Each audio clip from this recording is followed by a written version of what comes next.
walk into a store and you can practically feel the salesperson sizing you up, like they can smell your wallet a mile away? Oh, tell me about it. You just get that icky, pushy vibe, and all you want to do is make a beeline for the exit. It's amazing how quickly that approach can backfire, right? For sure. It just makes you want to run the other way. Well, get ready for a breath of fresh air, because today we're diving into a totally different approach: ethical selling. We're talking about building those genuine connections with customers, really understanding what they need, and then helping them make decisions that are actually truly in their best interest. And you know what? What's that? This approach. Turns out it's not just good karma. It's good for business, too. Absolutely. It's about creating win-win situations where everybody benefits in the end. Exactly. And to help us unpack all of this, we're diving deep into selling ethically, the C.A.R.E methodology. Great book. And to guide us through it, we have an expert in sales, startups, and social ventures. So they bring a really interesting and diverse perspective to all of this. So let's jump right in. The book really emphasizes this whole thing about shifting our mindset when it comes to sales. Because I think, we've all been conditioned to think about closing deals, hitting those targets. Right. Got to hit those numbers. But this approach is like flipping the script. It's a complete 180. Instead of thinking close the deal, it's about open the relationship, start a conversation. I love that. It's about shifting your intention, right? From what can I get from this person to how can I genuinely help this person? You got it. It's not about you closing the deal. It's about them getting what they need, and that might not even involve them buying from you right then and there. Yeah. There's something really powerful about that. It kind of reminds me of that saying, people don't care how much you know until they know how much you care. 100%. And that's where authenticity comes in.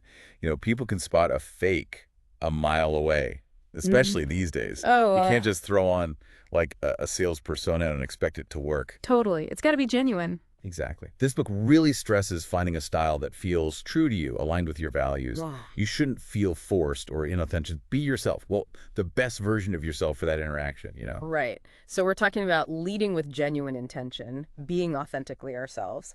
What's that third mindset shift? Think long term. It's so easy to get caught up in the pressure of closing those deals now, right? But the real magic happens when you prioritize building that trust and cultivating lasting relationships. That's how you end up with those loyal customers and a business that lasts. Okay, so we've got those mindset shifts: intention, authenticity, and long-term thinking.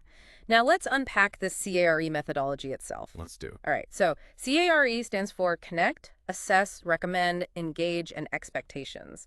It's more of a framework, not a rigid formula. Right. Which I think is important because every sales situation is different, wouldn't you say? Absolutely. Every customer, every interaction, it's all different. It's about adapting. Exactly. Okay, so first up, connect. Now, we're not just talking about like casual small talk here, are we? This is about building real rapport. Definitely not just small talk. It's about going beyond the surface level, deeper than just talking about the weather or last night's game. Right. It's about finding that common ground, asking those questions that really get people thinking and engaging, really trying to understand the person sitting across from you. And this is where mindset and methodology gets really interesting because it introduces this whole idea of challenger sales. Challenger sales. Okay, what does that mean? So most people think of sales as, you present solutions, you try to close the deal. Right, kind of a one-way street. Exactly. Yeah. But a challenger, they flip that on its head. Okay. They focus on understanding the customer's needs and their challenges so well that they can actually point out problems the customer might not even realize they have. So it's almost like being a consultant or an advisor, right? You're helping them see those blind spots and then guiding them towards better decisions. Exactly. Yeah. Challenger's not afraid to ask those tough questions, challenge those assumptions, maybe push the customer to think a little differently, but, always respectfully. Right, of course. It's not about being aggressive.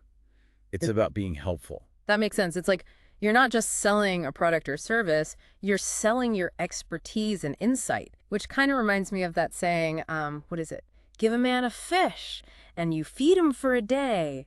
Teach a man to fish and you feed him for a lifetime. Oh, I love that. Yeah. And the book really does emphasize this too, doing your research, being prepared. You can't just waltz in there and expect to be a challenger without knowing your stuff. Right. You need to have a deep understanding of the customer's business, their industry, the challenges they face. You have to be ready for anything. Exactly. It's all about becoming that trusted advisor, someone they can rely on for guidance and support. Someone who has the answers, or at least knows where to find them. Huh. Right. But it's not even just about having all the answers. It's more about asking the right questions. Ooh, good point. Which brings us to the next stage of C.A.R.E., which is assess. Okay, so we've made a connection, we've challenged their thinking a bit, and now it's time to really hunker down and understand those needs. Exactly. This is where active listening becomes super crucial. It's not enough to just hear what they're saying. You have to really listen, ask clarifying questions, Yeah. really dig deep into their pain points, but then also uncover their aspirations, their goals, where they want to go. Yeah, yeah. And that actually reminds me of something from the book. It talks about how there's a difference between what customers need and what they want. Oh, totally. And a skilled salesperson can uncover both. Right. Because I know even for me as a consumer, sometimes what I think I want isn't actually what's best for me. It's so true. You think you need this whole big thing, but really... Here's something smaller. Exactly. I remember actually working with this client a few years back. They were convinced they needed a complete website overhaul. Oh, wow. Yeah, the whole 9 yards. New design, new platform, everything. But as we talked more, really dug into the issues they were having, it became clear that their real problem wasn't the website design itself. It was the content. The content. Yep. Their website looked fantastic, but the content wasn't engaging. It wasn't resonating with their target audience. And by really listening and asking those targeted questions, we were able to, pinpoint that root cause. And save them a ton of money in the process, I'm guessing. Oh, yeah, it was huge. Because a website redesign, that's a big expense. Oh, absolutely. But focusing on the content, that was way more effective and way more affordable for them. That's a fantastic example. It just shows how powerful this assess phase can really be. It's like that old saying, right? Diagnose before you prescribe. Okay, so we've connected, we've assessed the situation. Now it's time to recommend. And I'm guessing this isn't the part where you just whip out a generic sales pitch, huh? You know it. Yeah. This is where you tailor your solution to those specific needs you just uncovered. It's all coming together. Exactly. The book really hammers home the importance of focusing on the value you provide. It's not about rattling off a list of features.